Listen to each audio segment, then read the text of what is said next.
No phones, no apps, no late-night messages asking, "Are you awake?" So how did two people, tens of thousands of years ago, actually fall in love? You might imagine it was simple. Meet someone, exchange a few grunts, and that's it. But the truth is far more fascinating.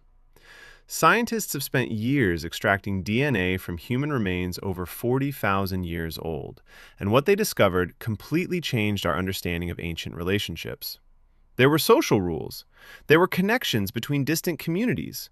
There was even something surprisingly similar to looking for love outside your hometown. And some discoveries still leave archaeologists searching for answers. Let's travel back to the earliest love stories in human history. Here's something that surprises almost everyone.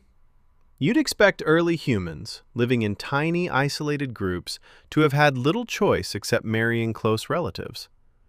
But genetic studies tell a very different story.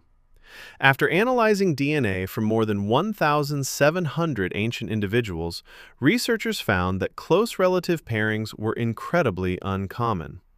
Only a tiny number of people showed evidence of relationships between close cousins.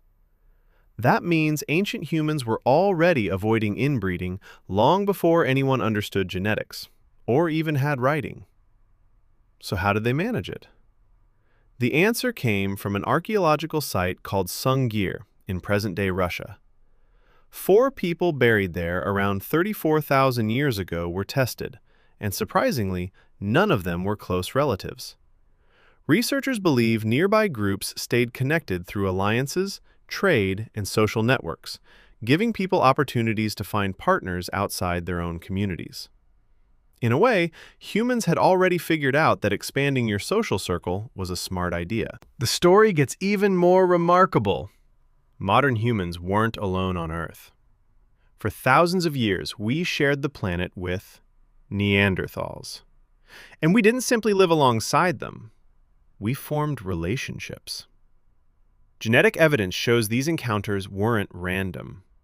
Many researchers believe there were repeated pairings between Neanderthals and Homo sapiens, influenced by migration, proximity, and possibly even attraction. Whatever the reason, these two human species became part of each other's history. That ancient connection is still visible today. If you have European or Asian ancestry, a small part of your DNA likely came from Neanderthals. Yet scientists noticed something unusual. Almost none of that DNA appears on the X chromosome. These missing regions are known as Neanderthal deserts. Your own genome still preserves clues about relationships that happened over 40,000 years ago. Not every discovery comes from genetics. Some come from the ground itself. Across archaeological sites in Italy, Siberia, and India, researchers have uncovered burials where a man and a woman were carefully placed together. Some face each other. Others appear to be holding hands.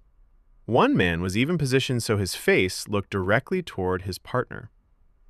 Archaeologists believe these were lifelong companions, intentionally buried together. But one mystery remains. In several cases, there are no clear signs of disease, violence, or accident. No one knows exactly why they died at the same time. We know they were laid to rest together with great care. Their final story, however, has been lost to history. Now let's talk about status. It's easy to assume prehistoric couples lived nearly identical lives, sharing the same resources and hardships. But one remarkable discovery challenges that idea. At La Almoloya in Spain, archaeologists found a woman buried with an extraordinary collection of silver jewelry. Her partner, buried beside her, possessed almost nothing by comparison. Initially, researchers assumed the man held the higher status. Then, DNA analysis told a different story. They weren't rulers, they were simply partners, and the woman appears to have controlled far greater wealth. It raises an intriguing possibility. In some early societies, women may have held significant economic power, and men may have married into their status instead of the reverse. Ancient family trees reveal another fascinating pattern. At a 7,000-year-old cemetery in France, scientists reconstructed the relationships of more than 100 individuals. The pattern was remarkably consistent. Men usually remained close to the place where they were born. Women often came from completely different communities. Generation after generation, wives moved into their husbands' villages. The same trend appears at several Neolithic sites across Britain. This suggests marriage wasn't simply about choosing someone nearby. Many communities expected people to build relationships beyond their own village, strengthening ties between different groups. So were ancient humans mostly monogamous? The answer depends entirely on where they lived. The French cemetery provides strong evidence for long-term monogamous families. Generation after generation, the family structure remained remarkably stable. But in Bronze Age communities across Central Asia, the evidence looks very different. Genetics suggest some men had multiple wives. Researchers think lifestyle played a major role. Settled farming communities often favored one long-term partner. Nomadic herding societies with different economic structures sometimes supported polygynous families. There was never one universal model for ancient relationships. Different environments created different traditions. When we put all these discoveries together, a fascinating picture emerges. Ancient love wasn't random or primitive.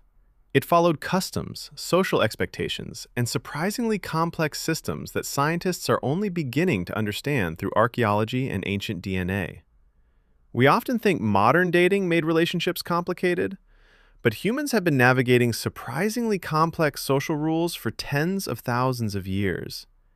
And we're still uncovering the evidence buried beneath our feet. If you're curious about what ancient weddings may have looked like, stay tuned, because that story is just as surprising. Thanks for watching. If you enjoyed this journey into ancient history, hit subscribe and join us for the next fascinating story. You won't want to miss it.